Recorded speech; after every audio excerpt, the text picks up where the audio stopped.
सिंधुदुर्ग जिल्ह्यासह इतर जिल्ह्यातील ताज्या घडामोडी पाहण्यासाठी सिंधुदुर्ग 24 तासला सबस्क्राइब करा आणि बेल आयकॉनवर क्लिक करा। सिंधुदुर्ग 24 तास सदैव तुमच्या सोबत। पुढील बातमी पाहणार आहोत विस्ताराने। कणकवली नगरपंचायतीच्या उपनगराध्यक्षपदी सुशांत नाईक यांच्यासारख्या तरुण चेहऱ्याला उपनगराध्यक्षपदाची जबाबदारी मिळालेली आहे।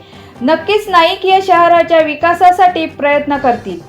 तसेच तब्बल 22 वर्षांनंतर पुन्हा पारकर नाईक यांच्या हाती कणकवली शहराच्या सत्तेची चावी आल्यामुळे शहराचा कायापालट केल्याशिवाय आम्ही शांत बसणार नाही, असा विश्वास देखील नगराध्यक्ष संदेश पारकर यांनी व्यक्त केला।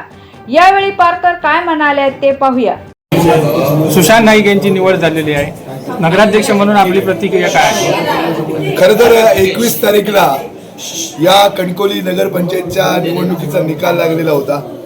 कणकवलीच्या जनतेनं हा शहर विकास आघाडीला कौल दिलेला होता। नगराध्यक्ष म्हणून संदेश पारकर हे विजयी झाले आणि जवळजवळ या शहरातनं 8 नगरसेवक हे शहर विकास आघाडीचे निवडून आलेले होते। आणि त्याचवेळी शासनाचा जो GR होता की नगराध्यक्ष हे पहिले नगरसेवक आहेत आणि निर्णायक मताचा अधिकार नगराध्यक्षांना आहे, त्यामुळे 2 मताचा अधिकार हा नगराध्यक्षांना होता। आणि त्यामुळे या नगरपालिकेमध्ये ज्यावेळी निकाल लागला त्याचवेळी या नगरपालिकेमध्ये स्पष्ट असं बहुमत हे शहर विकास आघाडीचं होतं। आणि त्याची फक्त एक टेस्ट या उपनगराध्यक्ष पदाच्या निवडणुकीमध्ये होती आणि आपण त्याचे साक्षीदार होता, आपण पाहिलं पत्रकार म्हणून। खरं तर निवडणूक झाली, 2 अर्ज हे उपनगराध्यक्ष पदाच्या निवडीसाठी त्या ठिकाणी वैध ठरले। एक राकेश राणे आणि दुसरे सुशांत नाईक। राकेश राणे यांना त्यांच्या भारतीय जनता पार्टीची 9 मतं पडली आणि शहर विकास आघाडीची 9 मतं नगराध्यक्ष संदेश पारकर धरून ही त्या ठिकाणी सुशांत नाईक यांना पडली आणि निर्णायक मत जे आहे कास्टिंग वोट हे त्या ठिकाणी संदेश पारकरांचं त्यांना मिळाल्यामुळे 10 विरुद्ध 9 अशा पद्धतीनं त्या ठिकाणी ही निवडणुकीचा निकाल त्या ठिकाणी घेतला। आणि आज सुशांत नाईकांसारख्या एक तरुण चेहऱ्याला ही उपनगराध्यक्ष म्हणून ही जबाबदारी मिळालेली आहे। खरं तर श्रीधर नाईकांचा तो वारसा आहे, त्यांच्या वारसा जोपासण्याचा प्रयत्न ते गेली अनेक वर्ष करत आहेत। एक संधी उपनगराध्यक्ष म्हणून त्यांना मिळालेली आहे। नक्कीच ते या शहराच्या विकासासाठी प्रामाणिक प्रयत्न करतील आणि शहराचा विकास त्यांच्या हातून त्या ठिकाणी होईल। आणि आम्ही एक टीम म्हणून 10 जण आम्ही 9 नगरसेवक या ठिकाणी आहोत, एक सांघिक काम या शहरामध्ये करू।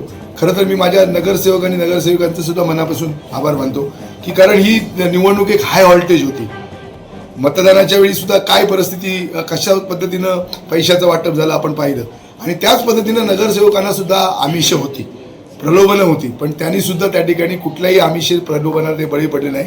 जो जनतेने कौल दिलेला आहे शहर विकास आघाडी, याच कौलाबरोबर आम्ही राहू। जनतेचा कौल हा महत्त्वाचा आहे आणि त्यांनी आम्हाला ही पदं दिलेली आहेत नगरसेवक नगरसेविका, आणि म्हणून ते पहिलं त्या ठिकाणी त्यांनी पाळलं आणि कुठल्याही आमिषाला प्रलोभनाला न बळी पडता ती प्रामाणिकपणे नगरसेवक नगरसेविका या शहर विकास आघाडीच्या बाजूनं त्या ठिकाणी राहिली। आणि 5 वर्ष आम्ही अशाच पद्धतीनं एकसंघ राहू शहराच्या विकासासाठी। मी मूलभूत सुविधा ज्या आहेत, जो माझ्या कणकवली शहरातल्या जनतेचा जो हक्क आहे, रस्ते, वीज, पाणी, आरोग्य, शिक्षण, हे तर कणकवलीवासियांना आम्ही देणारच आहोत, पण एक 5 ठळक कामं जी शाश्वत या शहराच्या विकासाची असतील अशा पद्धतीची 5 ठळक कामं जी वर्षानुवर्ष कणकवलीवासियांच्या लक्षात राहतील आणि शहरवासियांच्या ज्या गरजा आहेत, स्वप्न आहेत, ती पूर्ण करण्याचा आमचा प्रयत्न राहील।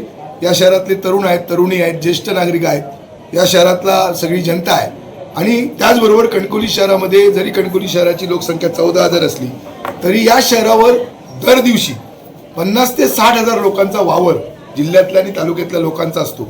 त्यांना सुद्धा कशा सोयी सुविधा या निमित्तानं शहराच्या या सगळ्या यंत्रणेच्या माध्यमातून देता येतील हा सुद्धा प्रयत्न आमचा त्या ठिकाणी राहणार आहे। आणि म्हणून माझं टार्गेट असं आहे की जवळजवळ मी 75,000 लोकांचा नगराध्यक्ष आहे आणि ही आमची शहर विकास आघाडीची बांधिलकी आहे की या लोकांना कसा आम्ही त्या ठिकाणी न्याय देणार।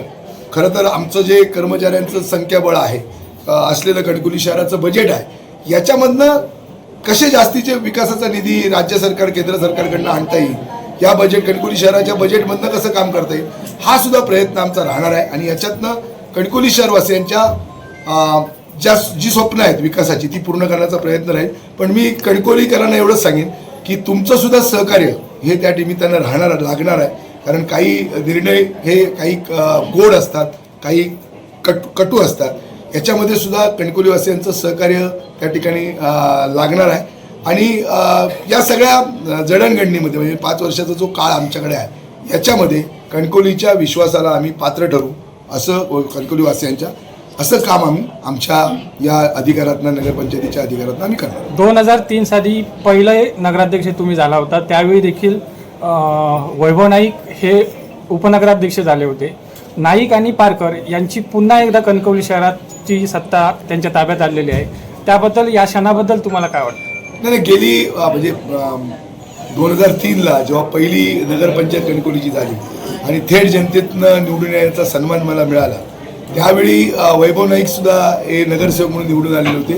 आणि 10 आणि 5 अशापैकी 15चं बहुमत आमच्याजवळ होतं. 17पैकी 2च नगरसेवक विरोधी पक्षाचे आलेले होते. आणि त्याचवेळी वैभव नाईकांना उपनगराध्यक्ष पदाची जबाबदारी आम्ही दिली. आणि तीच परत म्हणजे इतिहासाची पुनरावृत्ती झालेली आहे. पुन्हा एकदा संदेश पारकर आणि सुशांत नाईक, म्हणजे त्यावेळी संदेश पारकर आणि वैभव नाईक ही जोडी होती आणि आता संदेश पारकर आणि सुशांत नाईक ही जोडी आता या सत्तेच्या स्थानी. आणि मला सगळ्या नगरसेवकांचं सुद्धा तितकंच सहकार्य आहे. आणि एक टीम म्हणून मी मगाशी म्हणाल एक सांघिक काम आम्ही करणार आहोत. आणि ज्या नेत्यांनी जनतेने भरपूर मेहनत घेतली, पण त्याचबरोबर काही नेते म्हणजे आमचे निलेश राणे असतील, उदय सामंत असतील, सतीश सावंत असतील, राजन तेली असतील, संजय आगरे असतील, वैभवजी नाईक असतील, जीजी उपरकर असतील, काँग्रेसचे काही मान्यवर असतील, RPIचे असतील, वंचित बहुजन आघाडीचे, रिपब्लिकन सेनेचे असतील, मनसे, सगळ्याच म्हणजे राष्ट्रवादी काँग्रेस, सगळ्याच पक्षांचं सहकार्य सगळ्या नेत्यांचं त्या ठिकाणी मिळालं. आणि एक कणकवली पॅटर्न हा पुऱ्या महाराष्ट्रामध्ये गेला की जर आम्ही सगळे एकत्र आलो तर त्या ठिकाणी आपण काय करू शकतो, आम्ही एक इतिहास घडू शकतो. हा एक मेसेज, हा एक पॅटर्न पुऱ्या महाराष्ट्रामध्ये या कणकवलीच्या जनतेने त्या ठिकाणी दिलेला आहे. सिंधुदुर्ग जिल्ह्यासह इतर जिल्ह्यातील ताज्या घडामोडी पाहण्यासाठी सिंधुदुर्ग 24 तासला सबस्क्राईब करा आणि बेल आयकॉनवर क्लिक करा. सिंधुदुर्ग 24 तास सदैव तुमच्या सोबत.